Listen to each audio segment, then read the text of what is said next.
네, 오늘 성경 본문 낭독하겠습니다. 설교 본문은 다니엘 5장 22절부터 31절까지입니다. 벨사살이여, 왕은 그의 아들이 되어서 이것을 다 알고도 오히려 마음을 낮추지 아니하고 도리어 스스로 높여서 하늘의 주제를 거역하고 그 전 기명을 왕의 앞으로 가져다가 왕의 귀인들과 왕후들과 군궁들이 다 그것으로 술을 마시고 왕이 또 보지도 듣지도 알지도 못하는 금, 동, 철, 목과 석으로 만든 신상들을 찬양하고 도리어 왕의 호흡을 주장하시고 왕의 모든 길을 작정하시는 하나님께 영광을 돌리지 아니한지라. 이러므로 그의 앞에서 이 손가락에 나와서 이 글을 기록하였나이다.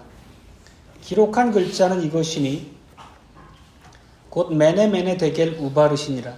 그 뜻을 해석하건대 메네는 하나님이 이미 왕의 나라에 그 시대를 세워서 그것을 끝나게 하셨다 하며, 데겔은 왕이 저울에 달려서 부족함이 비었다 하며, 베레스는 왕의 나라가 나뉘어서 메대와 바사 사람에게 준 바 되었다 함이니이다.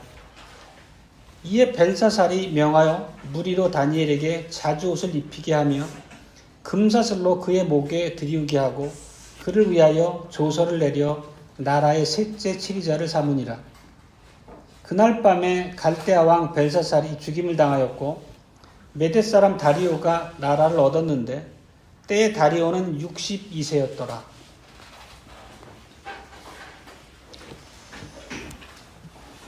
네, 오늘 설교 제목은 어떤 형편과 처지에서도 하나님의 뜻을 바로 알고 순종해야 한다는 제목입니다. 우리가 지금 다니엘서를 1장부터 계속 살펴나가고 있습니다. 다니엘서는 구약기에서 가장 어렵고 힘들었던 시대를 배경을 하고 있습니다. 이스라엘, 유다가 멸망하고 바벨론의 포로 생활을 하던 시기의 선지자입니다. 또 신약교에서 가장 어려웠던 시기를 꼽으라면 당연히 요한계시록의 시대적 상황이 거기에 해당할 것입니다. 실제로 요한계시록은 다니엘서의 내용들을 많이 차용해서 극심한 고난 중에 있던 신약교회를 격려하는 내용을 담고 있습니다. 실제 요한계시록은 예수님이 재림하실 그 마지막 종말의 때를 향한 예언이기도 할 뿐더러 실제 AD 70년에 로마에서 예루살렘이 철저하게 패망할 당시에 대한 그 예언의 내용을 담고 있습니다. 그래서 그 당시 신약교회의 초대교회 백성들에게 큰 위로를 주는 내용이었습니다. 실제 요한계시록과 다니엘서의 공통점은 우리가 지금까지 살핀 바대로 하나님께서 이 세상의 어떤 권력보다도 탁월하시다, 하나님이 역사의 주관자시다라는 바로 그 주제였습니다. 실제 이것은 다니엘서 전체를 관통한 주제라고 여러 번 말씀드렸습니다. 그리고 이런 전제하에서 저희가 지난 시간에 크게 두 가지 측면에서 이를 살펴본 바가 있습니다. 하나는 하나님께서 역사의 주관자시라는, 결코 사람이나 그 당대 왕에게 역사의 주도권이 있는 것이 아니라 하나님께 있다는 그 도리였습니다. 그것의 증거로서 우리가 다니엘서 4장에서 느부갓네살이라는 한 왕의, 그 왕이 다스리는 현실 경영 하나하나의 모든 측면에까지 다 하나님의 장중에서 주관되어 다스려짐을 우리가 배운 바 있습니다. 느부갓네살이라는 왕이 왕으로서 번성하는 것도 그랬고, 한순간 하나님의 치심을 받아 몰락하는 것도 그랬고, 다시 왕의 자리에 회복되는 과정도 그렇고, 모든 일련의 과정이 하나님의 장중에 있다는 선언이었습니다. 그리고 이제 두 번째로 살펴봤던 도리는 역사의 주관자가 하나님이시라는 그 사실을 믿음으로 고백하는 언약 백성들에게는 그 삶 속에서 당연히 그 믿음의 결과가 나타난다는 원리였습니다. 그래서 다니엘과 세 친구가 보여주었던 생명을 위협받는 그 절체절명의 순간에도 믿음으로 승리할 수 있는 그 모습을 통해서 이 마땅한 도리에 대해서 우리에게 교훈하셨습니다. 그리고 저희가 이제 적용으로 살펴봤던 부분이 이러한 증거는 하나님의 자녀로서 오늘을 살아가는 우리들에게도 그 증거가 반드시 드러나게 되어 있다는 사실이었습니다. 가장 현실적인 문제는 우리가 늘 전전긍긍하는 우리 앞에 있는 이 먹고 사는 문제 앞에서 만물 만사를 주관하는 분이 하나님이시라는 믿음이 발휘되는 형식으로 우리의 믿음을 인도하시는 분이 또 하나님이시라는 그 원리를 선포한 바 있습니다. 우리가 조금 전에 읽었던 그 다니엘서 5장의 배경이 되는 부분은 언제입니까? 당연히 다니엘서 5장의 배경은 포로 시대인데 포로 시대 중에서도 포로 시대가 끝나가는 마지막 즈음입니다. 그래서 오늘 우리가 살펴봤던 이 기사가 발생한 시기는 실제 이 교회와 매우 밀접한 관련을 갖는 기사이기도 합니다. 당대 그 벨사살 왕의 시대는 하나님이 약속하셨던 포로 시대 70년이 거의 끝나가는 마지막 무렵이었습니다. 그래서 이제는 바벨론이 멸망하게 될 것이고 하나님께서는 그 택한 백성을 다시 예루살렘으로 귀환시켜서 성전을 재건하는 그 대역사에 또 하나님이 인도하실 그런 계획이 목전에 와 있습니다. 실제 교회가 회복되는 그 하나님의 역사가 이루어질 목전에 와 있다는 뜻입니다. 바로 이런 시점에서 벨사살 왕은 하나님의 저주를 자처하는 그런 신성 모독의 죄를 범한 것을 우리가 오늘 본문에서 보게 되었습니다. 시기가 당연히 우연이 아니고 예사롭지 않다는 것을 우리가 살필 수 있습니다. 그 내용이 무엇이었냐면 느부갓네살 왕의 손자인 벨사살이 큰 연회를 베풀고 당시 바벨론 제국의 많은 고위 관료들을 다 불러가지고 그들의 첩까지 다 초청을 해가지고 그 연회를 시작을 합니다. 그리고 이 연회에서 벨사살은 느부갓네살 왕이 예루살렘에서 탈취해왔던 하나님 성전의 기명을 가지고 술들을 마시게 합니다. 그리고 그 향연이 떠들썩한 향연이 절정으로 치닫고 있을 때에 갑작스럽게 신비한 손이 나타나가지고 연회장 벽면에다가 몇 글자를 적는 그런 신비한 사건이 발생하게 됩니다. 벨사살은 그 상황에서 매우 놀라게 됐고 할아버지였던 느부갓네살과 마찬가지로 당대 그 바벨론의 현인들이라 할 만한 박사와 술사, 술객, 점쟁이들을 불러다가 그것을 읽고 해석하게 했지만 결국 그럴 수 없었습니다.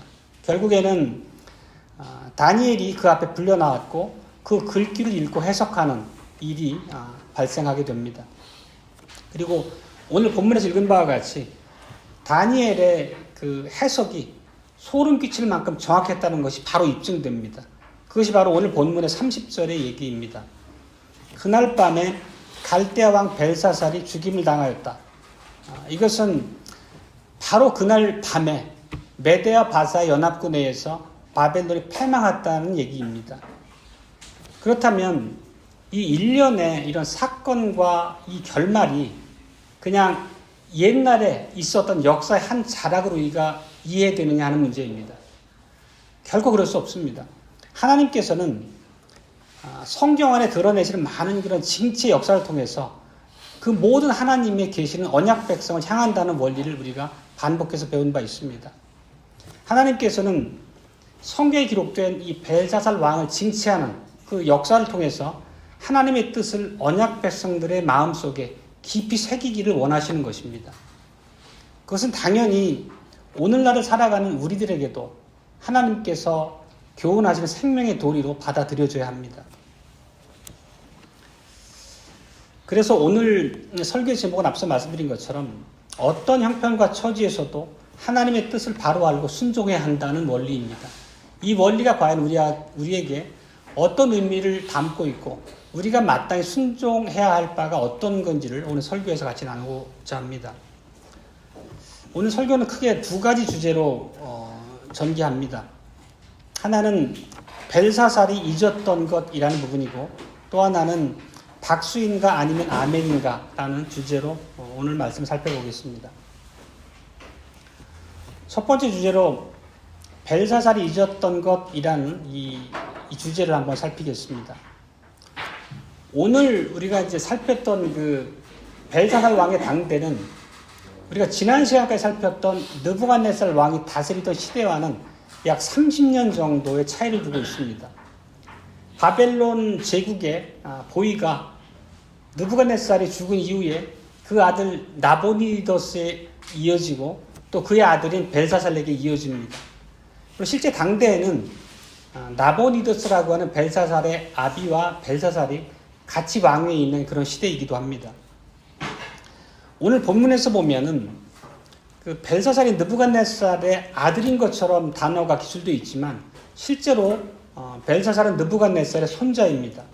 그리고 본문에 등장하는 테후라는 여인은 벨사살의 아내가 아니라 벨사살의 어머니, 다시 말하면 느부갓네살의 딸로 추측이 됩니다. 그리고 실제 본문에 보면 그 테후가 너의 아버지 느부갓네살이라고 지칭했습니다. 그렇지만 이 고대 근동 지역에서는 그 할아버지나 조상들을 아버지라고 지칭하는 바가 매우 흔한 일입니다. 우리가 잘 아는 바와 같이 그 예수님 당시에 바리새인들이 아브라함을 자신의 아비라고 칭했던 그런 것과 동일한 관습으로 우리가 이해할 수 있습니다. 그리고 그 태후가 그 벨사살이 매우 사색이 되어가지고 벌벌 떨고 있을 때 다니엘의 얘기를 꺼내면서 다니엘을 통해서 그 글자를 해석하도록 조언한 것을 봐도 이런 모든 상황을 잘 이해하고 있는 태후는 그 느부갓네살의 딸, 즉 벨사살의 어머니를 보는 게 맞다는 것이 그 보통의 이 말씀에 대한 해석입니다. 그리고 우리가 또 추측해 볼 수 있는 또 다른 이 당대 변화는 아마도 이 변화가 모든 상황을 악화시키는 요인이 됐을 것으로 추정은 되는데 선지자 다니엘이 더 이상 궁정에서 관리로서 섬기는 그런 직무를 가지고 있는 시대가 아니었다는 겁니다. 다니엘이 이제 일선에서 물러나서 그 어느 한편에 이제 살고 있었다는 잊혀진 사람이었다는 것을 우리가 볼 수 있습니다. 실제 그 바벨론 그 당대에 하나님의 계시 중보자, 다시 말하면 하나님의 말씀을 담지하고 있는 유일한 사람이 다니엘이었다는 것을 우리가 반복해서 살폈습니다. 그렇다면 다니엘이 궁정에서 직임을 가지고 있다는 것은 대단히 큰 의미를 가지고 있습니다. 하나님의 말씀이 당대 바벨론 궁정에 영향을 미치고 있다는 것이고 그것이 비록 간접적이고 형식적인 것이라 할지라도 하나님에 대한 인식이 궁정에 살아있다는 것입니다. 반면에 다니엘이 궁정에서 물러나고 다니엘을 잘 알지 못하는 왕들이 다스리게 되었을 때 더 이상 하나님의 말씀이 그 궁정에서 아무런 영향을 미칠 수 없었다는 뜻입니다. 하나님의 말씀이 한쪽 구석으로 밀쳐져 있기 때문에 잊혀진 존재로 물러나 있기 때문에 더 이상 하나님을 알지 못한 사람들의 악이 기승을 부릴 수밖에 없는 그런 여건이 조성된다는 의미입니다. 우리는 실제로 하나님을 알지 못하는 세대에 죄에 대한 인식이 둔해지고 죄가 흘러넘치는 사례들을 성경에서 많이 살필 수 있습니다. 하나님의 말씀이 잊혀지면 이런 결과로 이어지는 것이 당연합니다. 우리가 바벨론 5장에 보면 실제 흥청망청거리는 그런 잔치 속에서 죄가 넘쳐나는 모습을 우리가 목도할 수 있습니다. 5장 1절과 4절을 다시 한번 보겠습니다.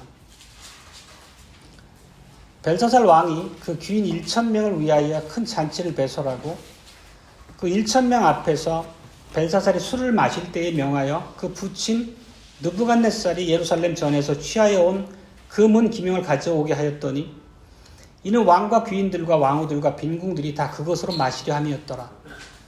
이에 예루살렘 하나님의 전 성소 중에서 취하여 온 금 기명을 가져오매 왕이 그 귀인들과 왕후들과 빈궁들로 더불어 그것으로 마시고 무리가 술을 마시고는 그 금은 동철 목 석으로 만든 신들을 찬양하니라. 실제 이 흥청망청하는 술로 이 뒤범벅이 된 이 연회가 열렸다는 시기 자체만으로도 그 연회에 참석한 사람들의 우리는 저열함을 볼 수 있습니다. 왜냐하면 그 당대는 바벨론이 전쟁의 와중이었습니다. 실제 벨사살의 아비인 나보니더스 왕은 바벨론의 군대를 이끌고 전쟁터에 나가 있는 와중이었습니다. 그리고 실제 전황은 바벨론에 매우 불리하게 돌아가고 있는 그런 상황이었습니다. 그래서 바벨론은 메데-바사의 연합군의 그 패전의 위기로 내몰려 있었고 또 수많은 병사가 죽어가고 있는 정말 백척간두의 나라의 운명이 몰려있는 그런 엄중한 상황이었습니다. 그런데 이런 상황에서 왕이란 자가 수많은 귀인들과 더불어서 또 그들과 처첩을 동반해서 이런 연회를 열고 흥청거리고 있다는 것은 일반적인 도덕적 관념으로 보더라도 참 용납할 수 없을 만큼 악한 상황입니다. 그뿐만 아니라 실제 단순한 이런 악을 넘어서서 훨씬 더 가공할 만한 죄악이 연회에서 벌어지고 있습니다. 실제 오늘날의 행습에서도 많은 축제나 연회에 보면 그 안에 종교적 의미가 포함된 경우가 상당히 많이 있습니다. 각 지역의 축제를 보면. 마찬가지로 벨사살이 열었던 이 주연에서도 그런 종교적인 의식의 내용을 많이 담고 있습니다. 그래서 벨사살은 갑자기 주연 도중에 예루살렘 성전의 숨통 기명들을 가져다가 술잔으로 사용합니다. 그리고는 금은 동철 목석으로 만든 신들을 찬양합니다. 이것을 우리가 앞에 살폈던 것처럼 여호와 하나님을 당대 바벨론의 신들보다 열등한 신으로 모욕하는 겁니다. 자기들의 신과 자기들이 이룬 제국의 우월함을 선포하는 그런 교만함입니다. 이것은 하나님을 향한 끔찍한 신성 모독입니다. 게다가 벨사살이라는 왕의 이름, 그가 가졌던 이미 앞서왔던 경험들을 살펴볼 때 더욱더 이런 신성 모독의 죄는 결코 가볍게 볼 수가 없습니다. 하나님께서는 한 시대와 국가를 왕에게 맡기실 때 그에게 합당한 처신을 요구합니다. 그리고 왕이 하나님으로부터 위임받은 그 마땅한 권력을 합당하게 행사하지 못할 경우에 엄중하게 이를 응징한다는 도리를 선왕 느부갓네살의 사례를 통해서 매우 철저하게 배웠고 받든 사람이 벨사살입니다. 자신의 조부인 느부갓네살이 미쳐서 폐위당하고 또 그리고 유배되고 또 짐승처럼 살다가 복직되는 일련의 과정을 지켜본 또 아주 상세하게 들었던 당사자가 벨사살입니다. 그렇다면 왕위에 오를 벨사살로서는 이러한 교훈을 뼛속 깊이 새겼어야 될 만큼 철저하게 기억을 하고 있어야 할 만한 자였습니다. 느부갓네살을 통해서 벨사살이 마땅히 알아야 될 그 교훈은 역사의 주관자가 사람이 아니라 비록 자신이 왕이더라도 왕이 아니라 하나님께 있다는 것을 누구보다도 가까이서 지켜봤던 당사자가 벨사살이었습니다. 그래서 20절에서 이렇게 다니엘이 얘기합니다. 그가 마음이 높아지며 뜻이 강팍하여 교만을 행함으로 그 왕위가 폐한받으며 그 영광을 빼앗기는 이런 조부의 사례를 철저하게 보고 들었음을 지적하는 내용입니다. 그렇다고 하면 이런 내용을 너무도 잘 알고 있는 벨사살 입장에서는 하나님을 결코 만으로 여겨서는 안 됐습니다. 자신이 비록 왕이지만 하나님의 다스림 아래 있다는 것을 깊이 깨닫고 그에 합당한 치세를 함이 그에게 요구되는 하나님의 명령이었습니다. 그렇지만 결국 벨사살은 어리석게도 하나님의 그런 놀라운 교훈과 은혜 안에서 깨닫게 된 바를 쉽게 잊어버리고 하나님의 가르침을 유념하지 않고 죄악을 범해서 하나님의 심판을 자초하게 됩니다. 그게 오늘의 우리가 본문에 살핀 벨사살의 실제 모습입니다. 하나님께서는 마침내 하나님 앞에 이 신성 모독을 범한 이 무례하고 교만한 자들에게 반응하셨습니다. 그런데 하나님께서는 당신을 조롱하는 조롱하는 자들을 심판하기 위해서 하나님의 권능의 팔을 가지고 그들을 치지 않으셨습니다. 하나님은 단순히 손가락 몇 개만을 통해서 그 연회장 벽면에 몇 글자를 적었을 뿐입니다. 갑자기 사람의 손가락이 나타나서 왕궁 촛대 붓면에 글자를 썼더라 이렇게 본문에서 기록하고 있습니다. 그 연회장에 있던 모든 사람들에게 큰 두려움이 엄습했습니다. 벨사살 왕도 낯빛이 백지창처럼 변했고 또 다리가 후들거려서 온전히 서 있기도 힘든 지경이라고 그렇게 묘사하고 있습니다. 단지 하나님은 손가락으로 몇 글자를 쓰셨을 뿐인데 그 연회 현장에 있는 모든 왕과 그 고관 대작들이 완전히 패닉 상태에 빠집니다. 공포의 도가니로 그들이 떨어집니다. 그렇지만 이들이 가지고 있는 두려움은 결코 하나님 앞에 마땅히 요구되는 회개를 동반한 두려움이 아니었습니다. 건전한 것이 아니었다는 뜻입니다. 그리고 우리가 한 가지가 살필 부분은 왕궁 벽면에 글자를 쓰신 분은 그 당사자는 하나님이시라는 것입니다. 그리고 그 하나님께서 우리가 손에 쥐고 있는 성경을 기록하신 당사자라는 것입니다. 그래서 신자들은 오늘날을 살아가는 우리 언약 백성들은 이 공적 예배를 통해서 선포되는 이 설교를 통해 가지고 하나님의 말씀을 마땅히 배우고 마음에 새겨야 됩니다. 하나님께서 이런 역사적 기사를 통해 보여주시는 그 안에서 어떤 자를 하나님께서 들어쓰시고 어떤 자를 하나님이 진노하심으로 벌하는지를 우리가 매 주일마다 살피면서 마음에 새겨야 된다는 뜻입니다. 이런 자리에 우리가 나와 있다는 것은 하나님의 놀라운 섭리와 은혜임을 우리가 인정해야 된다는 것입니다. 달리 말하면 이렇게 벨사살이 됐든 느부갓네살이 됐든 성경에 등장하는 수많은 의인과 악인들을 통해서 하나님의 언약 백성들이 모든 시대에 어떻게 살아가는 것이 마땅한 것인가를 우리한테 매우 세세하게 교훈해 주신다는 것입니다. 여러분, 이런 가르침 안에서 우리들이 하나님의 언약 백성으로서 산다는 것이 도무지 우리가 따를 수 없는, 흉내낼 수도 없는 그런 어려운 일이 아니지 않습니까? 또 우리가 아무리 하나님의 뜻을 알아 깨닫길 원해도 우리가 찾을 길이 없는 그런 숨겨진 진리도 아니지 않습니까? 하나님의 말씀은 저 높은 하늘이나 땅 속 깊이 숨겨져 있어가지고 우리가 감히 접촉할 수 없는 그런 데 숨겨져 있는 말씀이 아닙니다. 우리 손에 하나님의 말씀이라고 하는 성경으로 쥐어져 있고 또 주일의 설교를 통해서 또 많은 손길과 교훈의 자리를 통해서 하나님의 말씀이 우리 앞에 풍성하게 베풀어지지 않습니까? 그렇다면 당연히 이렇게 우리에게 가르치시고 우리 앞에 선포되고 여러 가지 방식으로 우리를 깨우치시는 하나님의 그런 말씀의 요구에 따라서 우리는 순종으로 살아가야 됩니다. 그리고 또 우리는 이것이 단지 우리의 의지와 결단의 문제가 아니라 성령 하나님의 은혜를 의지함으로써 우리가 갈 수 있는 길이라는 것을 매번 설교의 교훈에서 반복해서 살피고 있는 바이기도 합니다. 실제 예수 그리스도께서는 내 길은 쉽고 내 짐은 가볍다라고 제자들에게 선포하신 바도 있습니다.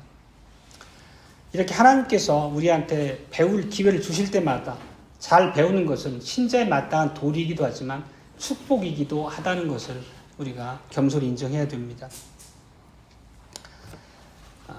실제 그렇지만 우리가 이런 마땅한 요구에 대한 깨달음은 있지만 실제 그 마땅한 요구대로 자기가 바르게 사느냐 하는 부분은 각자가 깊이 있게 돌아봐야 될 부분입니다. 혹시 우리가 너무 성경을 보고 성경이라고 하는 말씀 자체가 지식적으로 익숙하기 때문에 더 이상 하나님의 심판의 말씀을 마주 대할 때마다 아무런 감흥이 없거나 우리한테 더 이상 두려움이 되지 않는 것은 아닙니까? 성경을 읽은 내용 때문에 아니면 오늘 벨사살에게 임했던 하나님의 심판의 손길 그런 것들을 보면서 우리도 진실로 두렵고 떨리는 마음으로 안색이 변할 만큼 하나님의 경고에 대해서 우리가 마음 깊숙이 겸손하게 받아들이고 반성하지 않는 것은 아닙니까? 이 모든 것은 사실 우리가 매우 진지하게 돌아봐야 될 우리의 문제라고 생각합니다. 단순히 우리가 성경 기사 안에 등장하는 하나님의 심판을 받아 파멸해가는 악인들을 보면서 손가락질하는데 멈춰서는 안 됩니다. 광야에서 하나님께 대적했다, 멸망했던 이스라엘 백성들을 우리가 손가락질하고 우리와 전혀 다른 사람들로 치부하는 것은 매우 위험한 생각입니다. 그리고 실제 오늘 본문에 보면 그 다니엘이 벨사살 왕에 대해서 기소했던 마지막 부분이 이렇게 기록되어 있습니다. 23절입니다. 왕이여, 당신은 왕의 호흡을 주장하시는 하나님께 영광을 돌리지 아니하였나이다. 벨사살은 그 조부를 통해서 마땅히 깨달아야 될 영광, 하나님께 영광을 돌려야 된다고 하는 본분을 까마득하게 잊고 있었습니다. 이것은 부작 위의 죄입니다. 부작 위의 죄라는 것은 마땅히 우리에게 순종하도록 명해진 바를 따르지 않는 죄를 의미합니다. 이 부작 위의 죄, 하나님께 영광을 돌리지 않은 이 부작 위의 죄라는 것은 오늘 우리가 극명한 신성 모독으로 얘기했던 예루살렘 성전의 기명을 가져다가 연회장에서 술을 마셨던 그 죄보다 훨씬 더 무겁습니다. 결코 가볍지 않습니다. 기명을 가지고 술을 마신 것은 자귀의 죄입니다. 자귀의 죄라는 것은 하나님이 금하신 바를 범하는 죄를 우리가 자귀의 죄라고 표현합니다. 하나님을 영화롭게 하는 것은 모든 피조물의 목적입니다. 우리가 웨스트민스터 신앙고백 일문답이 뭡니까? 소교리 일문답이 하나님을 영화롭게 하고 영원토록 하나님을 즐거워하는 것이 모든 사람의 제1되는 목적이라고 선언하고 있습니다. 그것은 남녀노소 지위 고하를 막론하고 모든 사람에게 명하신 하나님의 명령입니다. 이런 하나님의 명령과 부르심에 반응하지 않는다는 것은 자신의 삶의 의미, 마땅한 본분에 대해서 이해가 없다는 뜻입니다. 결국 그런 인생은 비참한 실패로 끝날 것이라고 하나님은 끊임없이 경고하십니다. 형제자매 여러분, 이 부자귀의 죄라는 것이 자귀의 죄보다 결코 가볍지 않다는 걸 우리가 명심해야 됩니다. 부자귀의 죄가 사형감에 해당된다는 것은 결코 과장된 얘기가 아닙니다. 우리들은 실제로 매우 빈번하게 부자귀의 죄를 범합니다. 자귀의 죄에 대해서는 매우 민감하고 조심하지만 우리가 마땅히 행하도록 하나님께서 명하신 바 그런 마땅한 순종의 도리를 하지 않는 그런 부자귀의 죄에 대해서 우리가 매우 둔합니다. 잘 인식하지도 못하고 그런 죄를 범하는 자기 자신에 대해서 매우 관대한 입장을 취합니다. 하지만 우리가 자기의 죄를 범하는 것에 대해서 매우 경계하고 두려움을 갖듯이 동일하게 부자귀의 죄를 범하는 것에 대해서도 같은 마음으로 하나님 앞에 서야 됩니다. 우리가 두렵지만 성경 안에 보면 실제 교회의 기둥이라 칭함을 받았던 자가 혹은 믿음이 좋다고 칭송을 받았던 자가 마지막 날에 예수 그리스도 앞에서 너는 나에게 영광을 돌리지 않고 대신에 내 자신에게 영광을 돌렸다라고 하는 그런 책망을 받는 모습을 봅니다. 이것이 우리에게 일어날 수 있는 가능성을 경고하시는 것입니다. 마땅히 우리가 살아가는 하나님 백성들의 삶의 현장에서 스스로 모습을 살피면서 이런 황망하고 참으로 도저히 있어서는 안 될 만한 그런 비극적인 상황으로 우리가 내몰리지 않도록 자신의 삶에 대해서 진지함으로 살펴야 됩니다. 만약에 이런 것들을 우리가 간과하고 쉬 잊어버리고 그런 부자귀의 죄를 범하는 자신에 대해서 반복되는 관용으로 일관하게 되면 우리한테 어떤 위험이 닥칠 수도 있다는 것을 우리가 인정해야 될 것입니다. 하나의 예를 들어서 만약에 그 철도 신호원이 있는데 철도 신호원이 자기의 책무를 수행하지 않아서 열차 사고가 나서 사람이 죽었다고 봅시다. 그런 철도 신호원의 그런 자귀의 죄가 하나님의 백성이 마땅히 요구되는 그 첫 번째 존재 목적인 하나님께 영광을 돌리는 일에 소홀했다라는 죄보다 결코 무겁지 않습니다. 그만큼 하나님은 오늘 말씀을 통해서뿐만 아니라 성경의 각 부분에서 우리가 흔히 범하는 그런 부자귀의 죄에 대해서 마땅히 언약 백성으로서 삶의 순종의 도리에 대해서 명하시는 바를 우리가 소홀히 여기는 것에 대해서 매우 엄중하게 경고하십니다. 우리가 마지막 심판의 날에 예수 그리스도께서 내가 배고플 때에 너는 내게 먹을 것을 주지 않았다, 이런 책망을 듣고 어떻게 보면 우리가 살아가는 내내 매우 사소한 일로 생각하고 마음조차 쓰지 않았던 그런 일들 때문에 바깥 어두운 데로 쫓겨 나가는 그런 위험한 순간이 있을 수 있다는 걸 경고한다는 것을 말씀드립니다. 이제 두 번째 주제입니다. 두 번째 주제는 박수인가 아니면 아멘인가입니다. 이거는 그냥 형식적으로 하나하고 보내는 그런 모양뿐인 박수갈채냐, 아니면 마음에서 우러나는 참된 회개가 동반된 아멘이냐, 이 두 가지를 대비하는 그런 말입니다. 먼저 본문 구절 하나 봅니다. 29절입니다. 이에 벨사살이 명하여 무리로 다니엘에게 자주옷을 입히게 하며 금사슬로 그의 목에 들이우게 하고 그를 위하여 조서를 내려 나라의 셋째 치리자를 삼으니라. 사실 이 상은 5장 말미에 이렇게 선언된 구절이긴 하지만 실제 다니엘이 그 벽에 기록된 메네메네 데겔 우바르신이라는 글자를 한 글자도 해석하기 전에 이미 상이 약속됐습니다. 그렇지만 다니엘은 그 약속이 있을 때 바로 그 상을 거절하는 얘기를 벨사살 왕에게 아뢰었습니다. 이렇게 얘기했었습니다. 17절을 봅니다. 다니엘이 왕에게 대답하여 가로되 왕의 예물은 왕이 스스로 취하시며 왕의 상급은 다른 사람에게 주옵소서. 그럴지라도 내가 왕을 위하여 이 글을 읽으며 그 해석을 아시게 하리이다. 이 내용을 보건대 금목걸이나 높은 벼슬이 이 상이 다니엘을 조금이라도 기쁘게 했겠습니까? 결코 그렇지 않다는 우리 잘 압니다. 하나님의 선지자가 받을 수 있는 가장 뛰어난 상은 결국은 이런 허황된 박수갈채나 칭찬이 아니라 바로 그 말씀을 듣는 당사자가 회개와 믿음으로 나오는 반응을 보일 때입니다.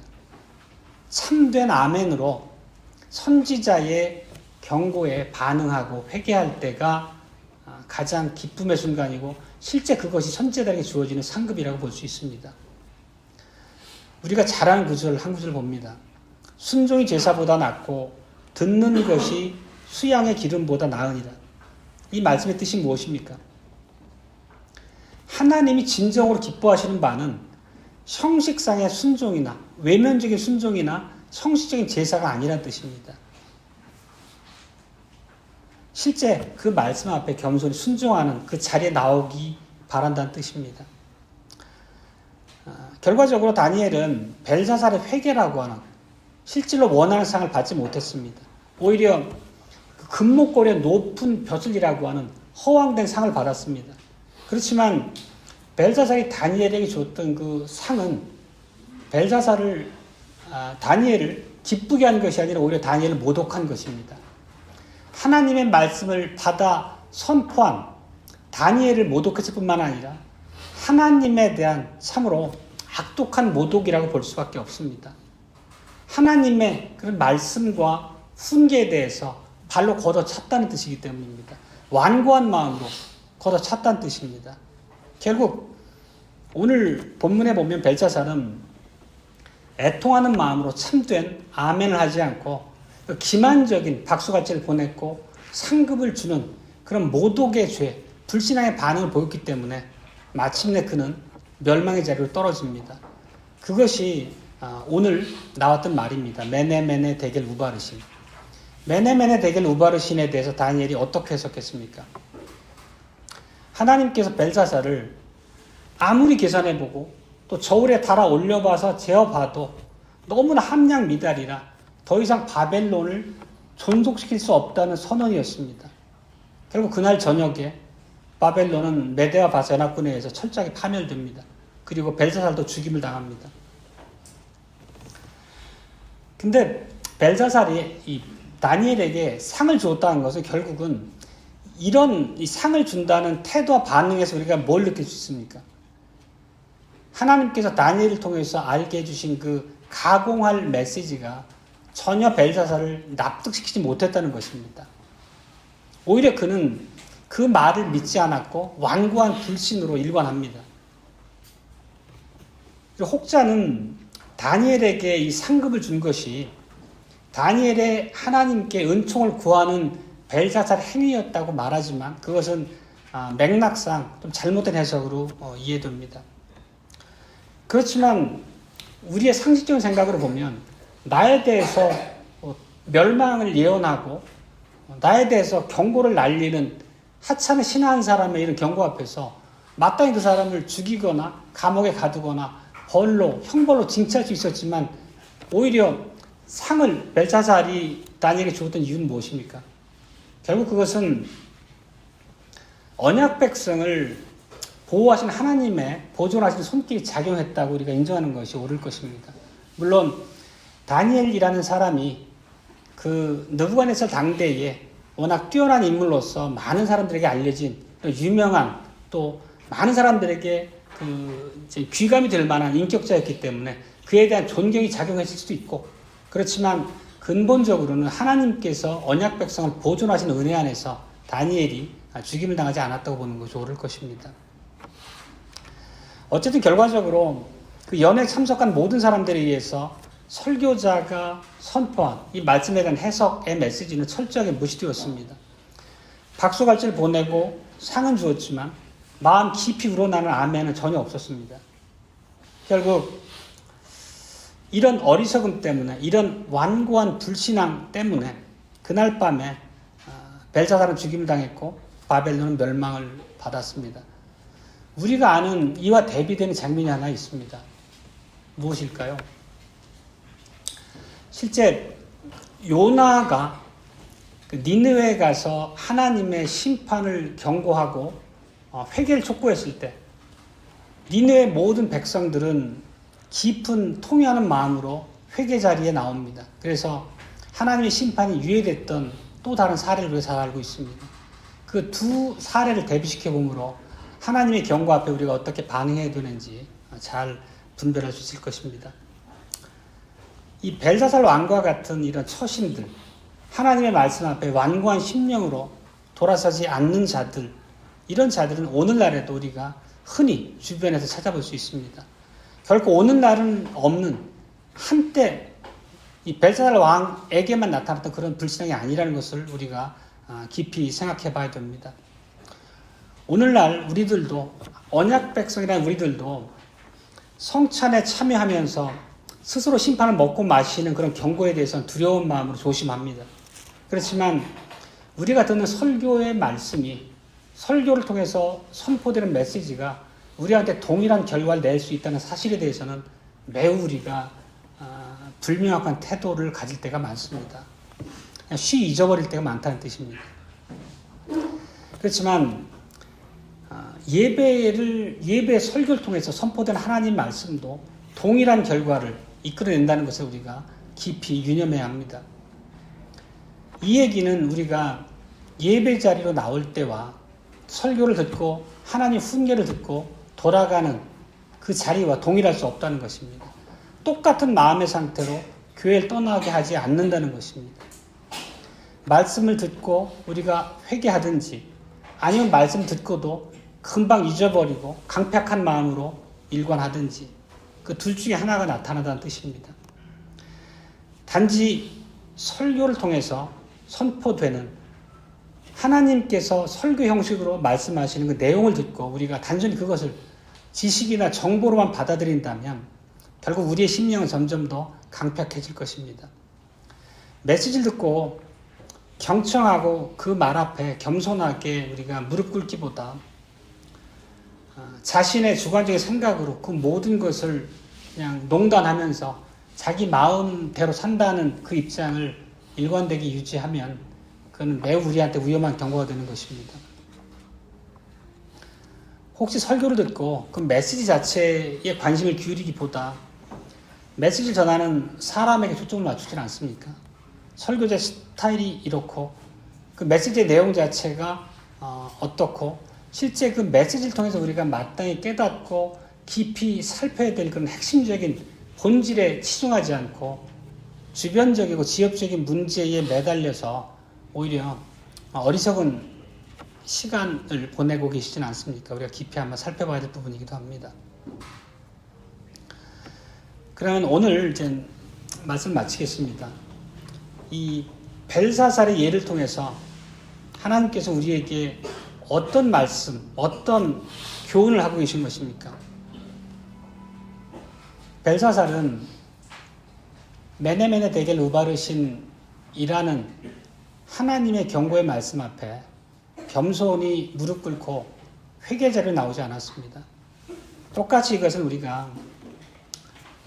우리 역시도 언약 백성의 자리에서 하나님의 말씀 앞에 겸손히 그리고 선포될 메시지에 유념하면서 자신을 살펴야 한다는 것을 경고하는 말씀입니다.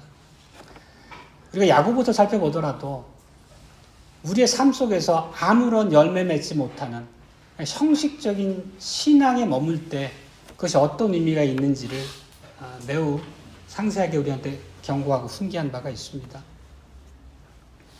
23절 다시 한번 봅니다. 왕의 호흡을 주장하시고 왕의 모든 길을 작정하시는 하나님께 영광을 돌리지 아니하셨나이다. 이것은 다니엘이 마지막으로 벨사살에게 경고했던 내용입니다. 결국 선왕의 사례를 통해서 하나님께서 역사의 주관자이심을 알고 마땅히 처신했어야 될 벨사살이 하나님을 만홀히 여긴 죄에 대한 심판을 선언하기에 앞서서 얘기한 바가 바로 23절입니다. 이렇게 우리 앞에 주어진 경고가 참된 결과를 내지 않는다면 우리의 형식적인 신앙의 외양들, 여기서 표현한 박수라는 표현이죠. 이런 환호와 박수는 아무것도 아니라는 것입니다. 무익할 뿐이라는 것입니다. 우리가 산상수훈 말씀에서 살폈던 것처럼 주여 주여 하는 모든 사람이 하나님 나라에 들어가도록 허락받은 것이 아닙니다. 하나님 나라에 들어가도록 허락받은 사람은 하늘에 계신 내 아버지의 뜻대로 행하는 자여야만 한다고 우리 예수님께서 말씀하셨습니다.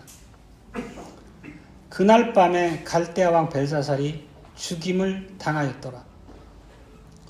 예수 그리스도 안에서 사랑하는 형제자매 여러분, 박수갈채가 아니라 마음에서 우러나는 참된 아멘이 하나님 나라에 들어갈 수 있는 그런 승인 기준임이 오늘날도 동일하고 여실합니다. 아멘.